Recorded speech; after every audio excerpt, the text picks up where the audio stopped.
Shalom and good day all. This is Tehillim29 back again.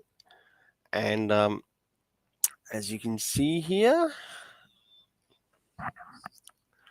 um, there's a bit of an article here from CBR, and I'd like to cover it, especially seeing that we've got the Battle of the Super Sons coming out this month. And actually, before I even start talking about this article, I want to give a big thank you to everyone who has viewed and even subscribed um, in relation to the Battle of the Super Sons video. I really appreciate it. And I really hope you have an awesome day, awesome week, wherever you are in the world, whether you're in the northern part of the world or the southern part of the world. I really hope you enjoy it. Um, as I must admit, as both subscribers and viewers, you really turned um, a situation which, in relation to a particular topic that I love and enjoy, and that is the topic of the Super Sons, or that is the subject of the Super Sons. And you really helped make my week this week, and I appreciate that. Um, so, just to let you know, um, this channel wouldn't be anything without you, and that is the complete honest truth. So, time to move to the next thing that I'd like to cover, and that is the topic of this CBR article. And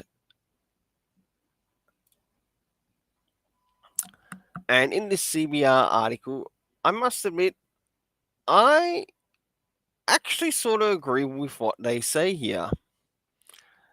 And this is discussing in relation to the latest anthology,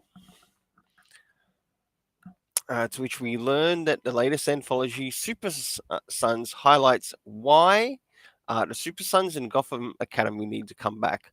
Well, even though I've also read through Gotham Academy, I must admit I really enjoy Gotham Academy just as much as I enjoy the Super Sons. Becky Cloonan certainly has a really good knack for telling slice of life stories set in a school setting, but to add on top of that, it adds a little bit of mystery. So in that, it's sort of like Scooby-Doo mysteries in school, just as a bit of a description. So I'm gonna read through this article, and of course we've got a picture of the Super Sons there, and I will be having a video come out in relation to something Super Sons related on the channel. Um, I'll be having some more Super Sons related content coming out on the channel because with this time, we are moving out of week 8, moving into week 7 in relation to the release of the Battle of the Super Sons. And I am really hyped. So, the comic industry often allows certain storylines and directions to be more or less abandoned to make room for new ones. Even the ones that offer unique visions of an established universe that aren't safe from this fate. But that same industry is also a place where a fan favorite concepts can endure or be revisited and possibly set up returns of forgotten storylines, such as the stories of the Gotham Academy sophomore year by Becky Cloonan. And I've read through pretty much all of the Becky Cloonan Gotham Academy, and I really enjoy what she has to offer. And I even enjoy the scenes to which you see Batman. You even get to see a couple of the villains show up. You also get to see like some of the things that involve some of the actual characters. But even Damian Wayne has shown up in this series too, and that's why I decided to show the in the thumbnail where Damian Wayne actually showed up in Gotham Academy, and that was also around the time of the We Are Robin event too, and that was really interesting. So, and of course, we moved to the Back to School by Peter J. Tomasi, Max Rayner, and Adriano Lucas and Rob Lee from DC's Saved by the Bell Rev. Issue 1 highlight what made Gotham Academy and Super Sun so special. These stories also indirectly show why the series should come back. Yes, but let's move on to the next thing. Now, we move into here and we get a bit of a scene which is from the latest thing in relation to the Super Sons or the Super Sons story. And this is the Tomasi one. About my only criticism with this is that I think this story could still have been executed, but with a shirt and tie, not with this shirt. All right, I understand that they want to break the norm, but you can still break the norm while having pink hair. Right? Nothing against people who have pink hair. In fact, one of my people at my RCS loves to change their hair color. It's been pink, it's been other colors as well. I don't really care. She's a lovely person, and I don't care that she's bisexual. Right? It's the content of her character. Not just because she's this.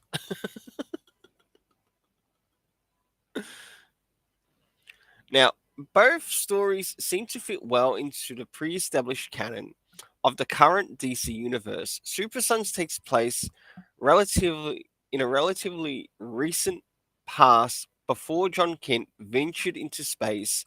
Of course, this is the terrible. Oh, this is talking about the terrible um, Brian Michael Bendis run and the terrible um, upcoming or terrible Tom Taylor run with Jor-El, and Damien became embroiled in all sorts of lethal conflicts. As a result, both young men read more innocently, seem to bring out the best in one another, and that is completely true. Um, these characters did bring out the best in one another, and that's why we need something for this for younger readers. I do have a special video planned to come out on the channel on the day of the Battle of the Super Sons release, but I cannot give any spoilers at all what it is. So you're going to have to wait. Um, Now, this is just talking about the story that showed up. The story largely focuses on their new non-binary friend Sydney, with both young men working to help them move past the bullies that torment them. Well, more like a newbie who needed a help just to stand up for himself. That's what the basic story was about. Nothing more, nothing less. So basically, standing up for what you believe in. Um, Meanwhile, the Gotham Academy story follows up on the conclusion of previous storylines taking place at the end of the school year while Olive has left the school. Her best friend, Mia Mizuguchi, has picked up the room dorm, reuniting with supporting characters such as Pomeline and Colton. Maps spends much of the story trying to find Olive's missing journal. The story also quietly sets up it's not Colson's, it's Colton's You've made a slight error in your article. I will point that out. But I must admit, I do enjoy this talk of the article because this is something that we both agree on. We do need to see the return of the Super Sons and also Gotham Academy.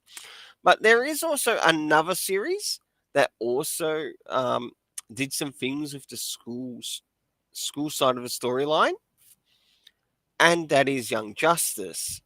Now, is it possible that you could probably reunite all three of those things, but with Young Justice, just don't have Bendis on the title? Um, Hey, even Peter J. Tomasi has also worked on Young Justice, so I'd trust him on the title. Um, so reuniting with supporting characters, Pomeline Maps, trying to find the missing journal. Colton's move to Metropolis that is actually shared in the story, uh, while teasing a future storyline by hinting that he's going to try to find out what happened to Olive. And this, of course, shares in relation to the story. Both stories are cute continuations of their original fan favorite narratives, revisiting the character dynamics that worked at the heart of the original comics. The Super Sun story that highlights how well John and Damien worked as a team. Their friendship with Sydney includes a concise but relatable explanation of what being a part of a certain community means. John's support of Sydney, don't forget Damien's as well, because it was about the characters sticking up for what they believe in. That's what it was. Um, in eventuality, like that's the main thing. Um, but could eventually foreshadow him to realizing that he's bisexual. Now that's relating to the terrible Tom Taylor run, and I've had discussions with this on another channel, um, and that channel is I Love Comics, and and with that, I was also speaking with Tevier Smoker as well, and with this topic, both agreed that if they really wanted to do this with John Kent, they really should have set this up with DC Rebirth. No more, no less. Don't let Bendis come in and destroy everything. Don't let Tom Taylor come in and destroy everything. No, this should have been set up from the beginning. Not halfway, not half assed, from the beginning. The same issue is like in relation to the Dark Crisis on Infinite Earths, or should we say Dark Crisis, which got changed to Dark Crisis on Infinite Earths. With it, they did sort of hinted it with the Dark Crisis free comic book day one shot. But the thing is, if they wanted it to be Dark Crisis on Infinite Earths, they should have stuck with it at the beginning, not be half-assed, go at it halfway. This shows the bad decisions in Detective Comics. Yes, it's still called DC Comics.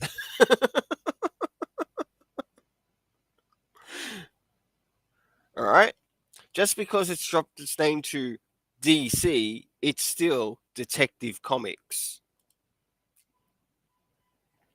So Super Sons was a reinvention of a classic of the world's finest formula geared toward a new generation of fans.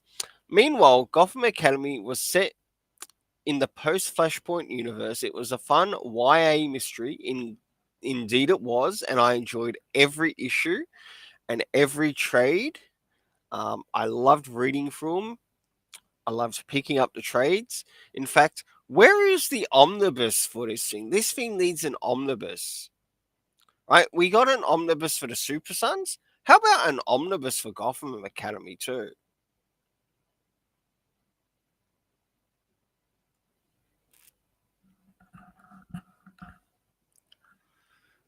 Um, it involved classic Batman villains, introduced new faces, DC Universe. It was also where fans were introduced to Maps or Mia Mizoguchi, who has been increasingly teased in recent years to be one to take on Robin Mantle, and is set to appear in the upcoming Batgirl story. Both Super Sons and Gotham Academy are fun titles that approach the DC universe from new perspectives and unique tones. More than justifying their places in the DC canon, they are also really well constructed that I totally agree with. Both short stories highlight why the original comics are so good and make a good case as to why they should have modern continuations or revivals. Well, that's all for covering this. I really hope you enjoyed as I covered my thoughts on this CBR article. And even though we are on this CBR article, I would actually like to give a bit of a shout out to the one who wrote the article, which is Brandon Zachary. Even though I think it's the first time reading one of his articles, but let's just have a quick look at what else he has also written here.